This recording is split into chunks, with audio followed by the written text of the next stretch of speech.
This is a film study look at what the Baltimore Ravens defense was able to do to the Minnesota Vikings in their 27-19 win in Week 10 on Sunday, pushing their record to 4-5, one step closer to 500, looking ahead to the game on the road against the Cleveland Browns next week. Ravens have forced 7 turnovers in the last 3 games, coinciding with their 3-game winning streak. Another factor that I think has to be mentioned, obviously, is the run game finally is getting going. 177, 150, 152 on the ground during that 3-game win streak, totaling up to 479 yards. Big factor, in my opinion, especially in this win over the Vikings, is that Malachi Starks and Marlon Humphrey have each been responsible for forcing turnovers in the last 2 weeks. We'll get the film started here quickly. This is kind of the format that I'm going for, which is to move right into the film within the first minute and then talk about summary thoughts or my evaluations of certain players at the end of the video. So this is a game-changing play, in my opinion. Second quarter, 4th possession for the Vikings. Our offense is really being shut down at this point in time. It's a 3rd and 6. We're in a 2-high safety structure. Here's Gilman to the same side as Justin Jefferson, and then Malachi Starks to the top side. This ball is obviously just thrown too high from a J.J. McCarthy standpoint. He's putting the ball up in the air. There's too much arc on it, if you ask me. Gilman is looking to the trip side. So he's looking to the side where 3 receivers lined up, basically leaving Wiggins, almost functionally man-to-man here. But because of the arc of the throw, because of how much air McCarthy puts under it, there's a little bit of pressure here. I think that might be Draymond Jones, but I could be wrong. My apologies. That's actually interior defensive tackle. We'll give you the end zone angle here in a moment, but it allows Starks to get all the way over there from the other side of the field. As the ball is released, just you don't see him right now, but Starks is off screen pretty much on the top side hash, the left hash for the Vikings offense, right hash for our defense. You can see him converging, and with the ball in the air so long, it really gave him more of an opportunity to demonstrate his range. Could he have gotten there anyway if there wasn't so much air put under it? I mean, possibly. It's just too much so, in my opinion, at this point for J.J. McCarthy, who really didn't play a quality football game overall during the course of 60 minutes, if you ask me. This was a game-changing moment. We're down 10-3. We're able to get the ball back to our offense that was, obviously struggling at this point. Punts on 3 of our first 4 possessions. It's actually Travis Jones on the quarterback pressure. He's defeating the interior offensive lineman. Same play from the end zone angle. Like I said, ball on the right hash, so Jefferson is off screen to our left into the boundary, the short side of the field. A lot of 4-man rush schemes yesterday, some of which worked, some of which did not. This is a pairing that I really like next to each other, Van Noy and Draymond Jones. They use Draymond Jones, pretty much all over the place. I like his commitment on stunts and his downhill nature. It doesn't necessarily work out here. Travis Jones is the guy who forces McCarthy to step up and throw in the pocket. And like I said, obviously, 2 interceptions in the last 2 weeks for Malachi Starks. This was a big moment for a Ravens defense that's playing well recently. I'll give you some of the stats for the last 3 or, in fact, 4 weeks. I think it's pretty obvious what I think of them. If you checked out my reaction video, I think the Ravens defense has given us exactly what we need at just the right time. We're functionally not able to dominate teams with our offense right now. Not good defenses. Wherever you put Minnesota defensively, they're clearly better than some of the groups that we've faced recently and some of the groups that we'll face coming up. Not talking about the Cleveland Browns. Starks was ruled down by contact here. I guess that's the reason why Jefferson, really doesn't pursue or try to get after him. It actually happened twice. I'll give you the other example here, moving past halftime. So we're still down 10-9. This is the first possession of the second half for Minnesota. They got the ball to start the third quarter. It's one of those situations where, for me, as an outsider looking in at the Vikings team, I think the defense of Brian Flores is the heart of everything that they do there. And Kevin O'Connell, as the head coach, gets so much credit for making quarterback situations work. They let Sam Darnold go. They chose to go with J.J. McCarthy. Hindsight is 20/20, but I feel like you should be a little bit more consistent and able to get things accomplished with McCarthy, and they have not been. Even in their win over the Lions last week, he wasn't impressive statistically. It's a 22 personnel group on 3rd and 1. And we've got Gilman and Hamilton. They're the only 2 safeties on the field. Marlon, of course, matched up downfield here at the bottom side of the screen with Jefferson. This is a veteran move by Marlon, in my opinion. It's the only read for McCarthy at all. There's no other receiver really getting out of here. Possibly Hawkinson, maybe a delayed release, but we've got that covered by the OLB. I think Van Noy and Gilman.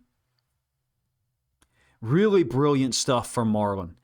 He's got depth, first of all, by alignment, and that allows him to recognize the route, basically ID the route from Jefferson. It's a 3rd and 1. He knows, okay, they're going deep. There's no middle of the field safety by alignment. No one was here to help, and so that's where McCarthy's going. Marlon cut him off. Essentially, some people would say he ran the route for him. Soft-ass people that have never really been involved with the game of football would say, that's a penalty. That's a great play. It's a turnover-worthy moment for Marlon. He's only got 1 interception this year and 1 forced fumble, which was last week against Miami. It seems like there should be more. I do think there's 1 interception that's been overturned via penalty for us. I'm not going to show the return. It's kind of worthless, but another one where Jefferson, stopped playing. Perhaps he expected a penalty, because of the contact. Fine, no problem.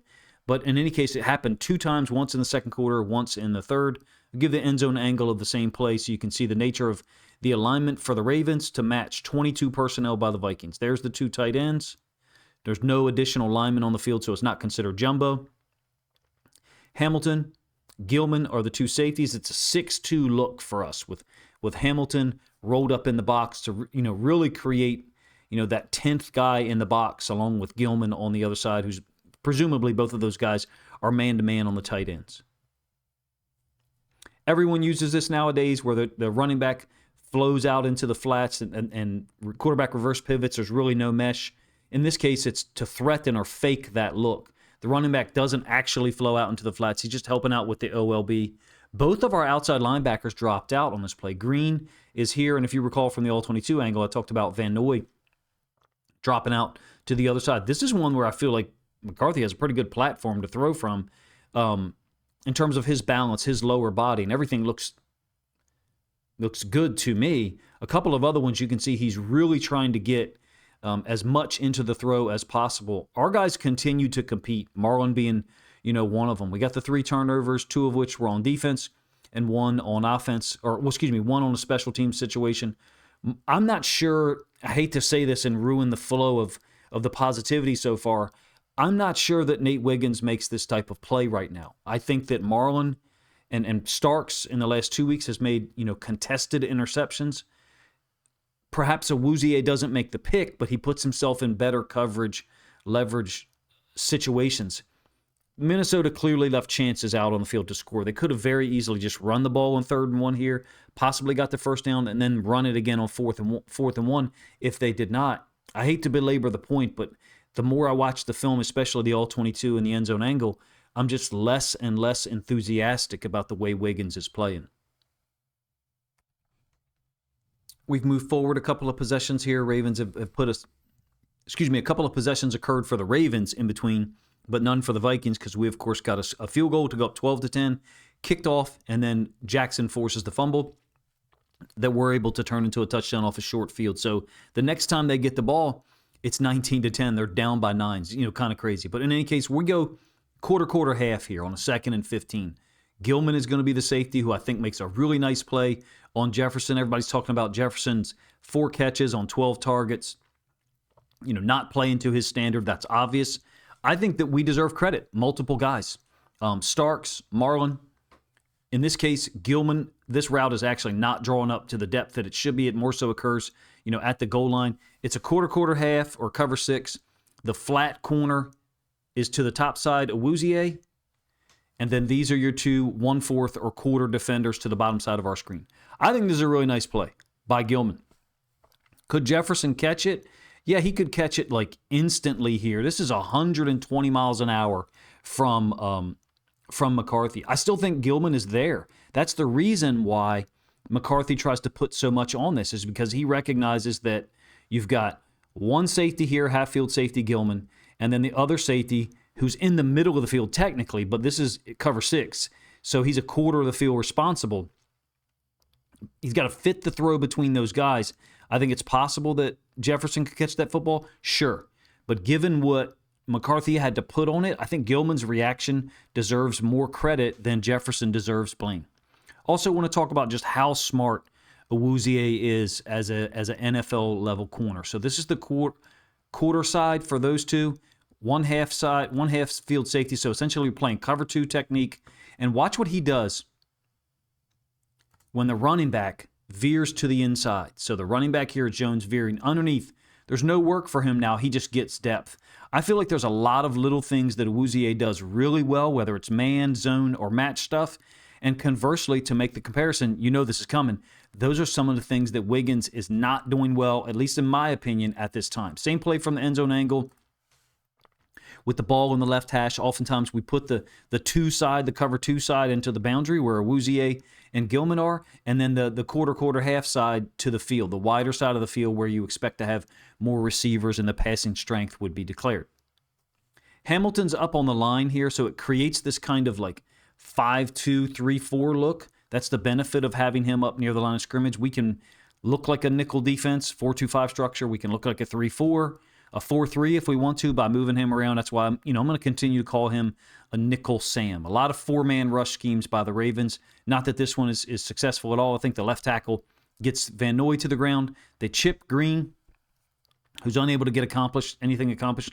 Look at how much McCarthy's putting on this. This is everything he's got to get this throw in here. And for me, yeah, Jefferson could catch it the instant the ball arrives. Sure, Gilman's right there. I don't know that Gilman actually makes contact with the football.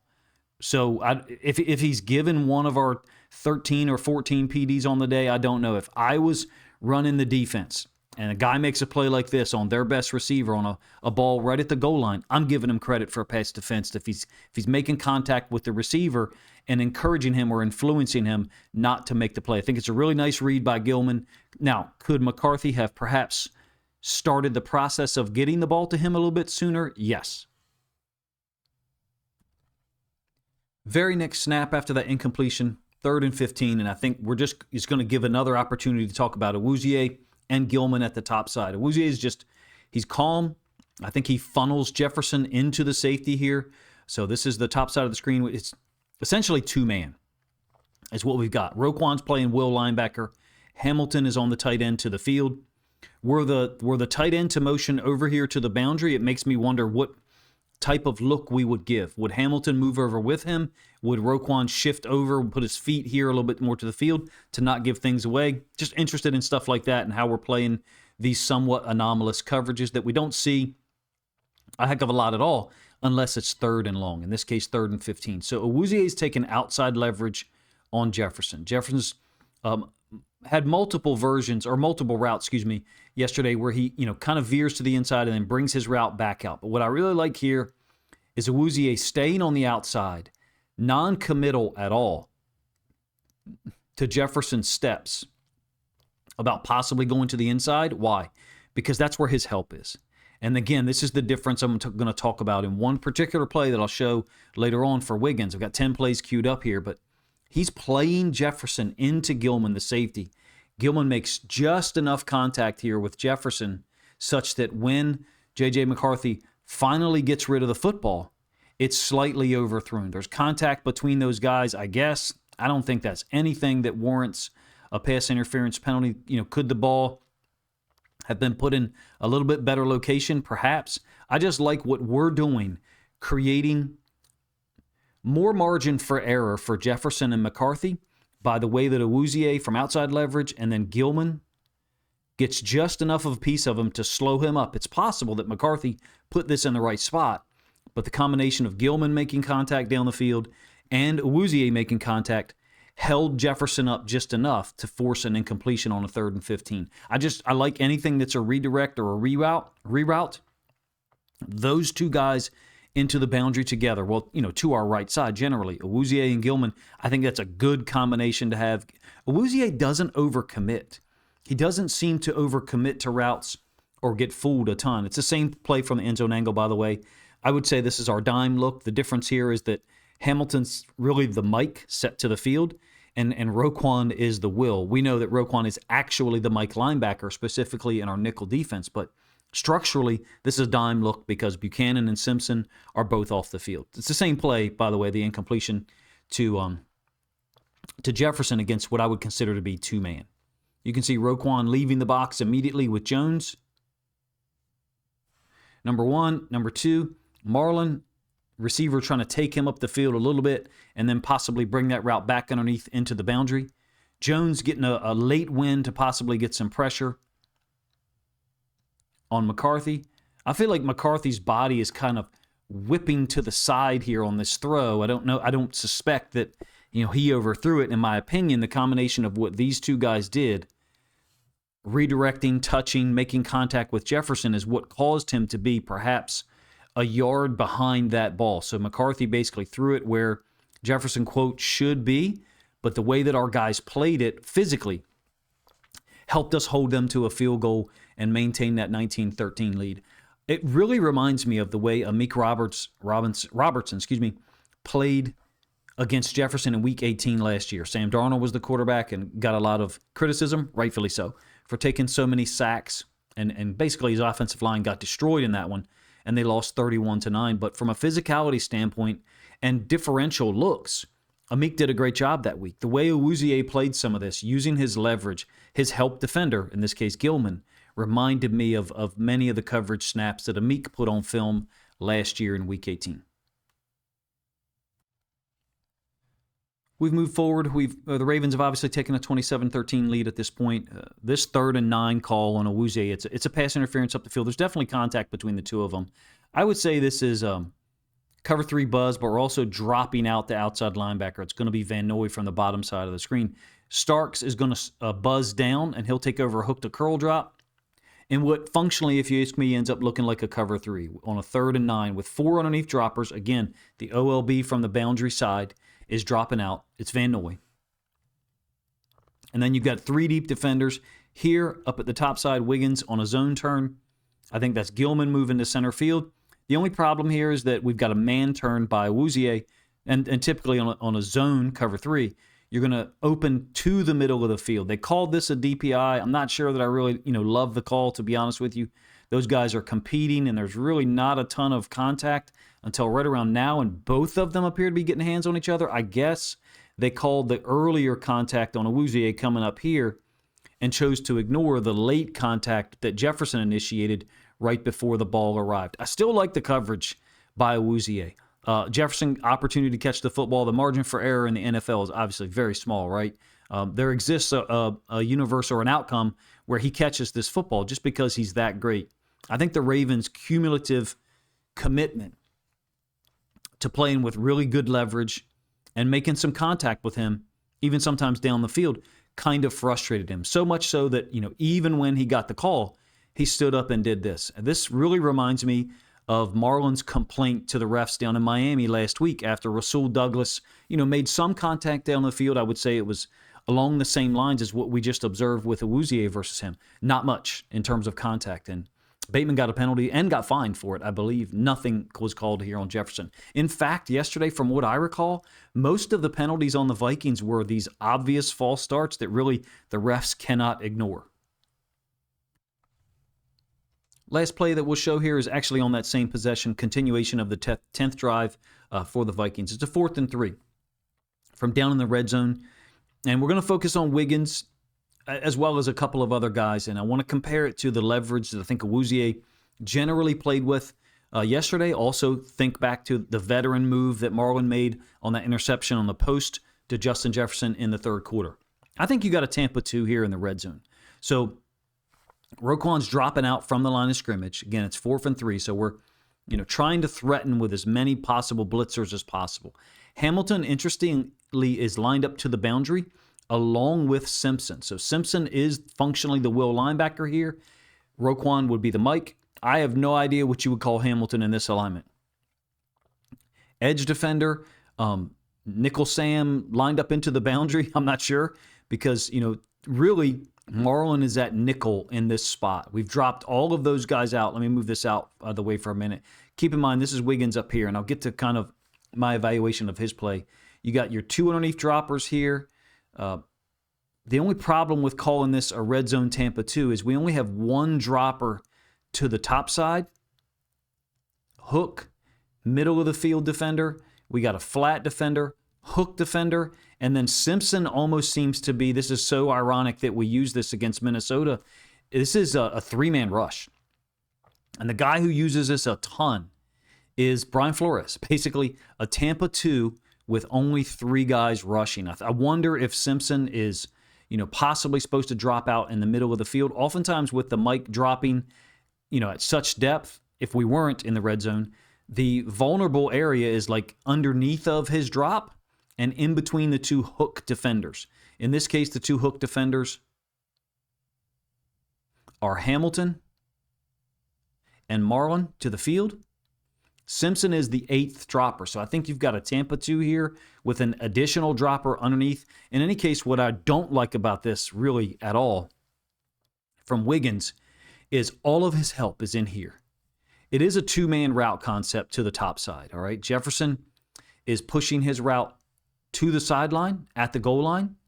And then I think this is Naylor taking his route a little bit more at depth to occupy this safety. J.J. McCarthy's throwing us the football. He's literally throwing us the football. And Wiggins just betrays that leverage by jumping inside. All of his help is in there. Maybe he thinks that Jefferson's going to sit down, right? And then, he's not going to necessarily know that Marlon's in the window. I'm not going to criticize him for that. I just wish he'd stayed pretty much where he was, the bottom of the numbers.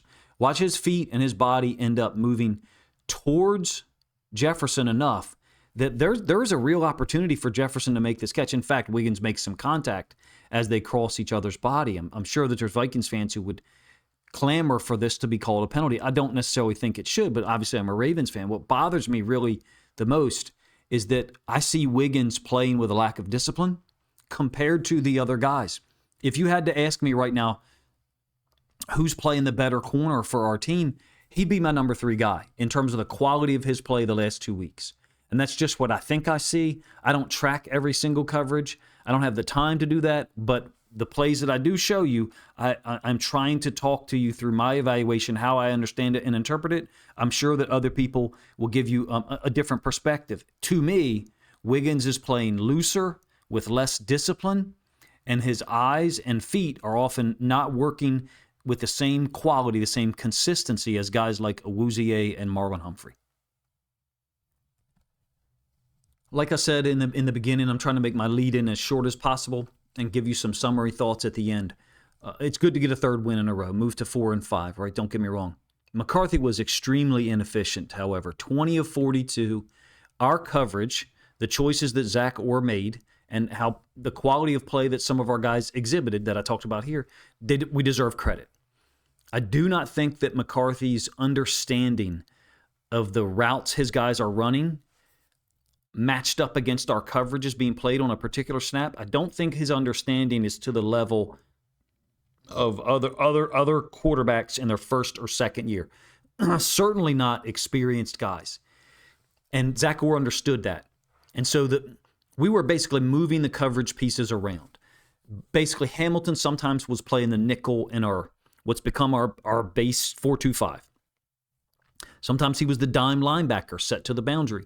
There's actually 2 different versions, maybe even 3 of our dime that Zach Orr's using, which is really cool. One of them, I showed you earlier, Hamilton is the Mike to the field and Roquan's the Will to the boundary. Another one I've referred to as our new dime look, when Simpson's on the field with Roquan and Hamilton and Marlon is pushed to the field as the nickel.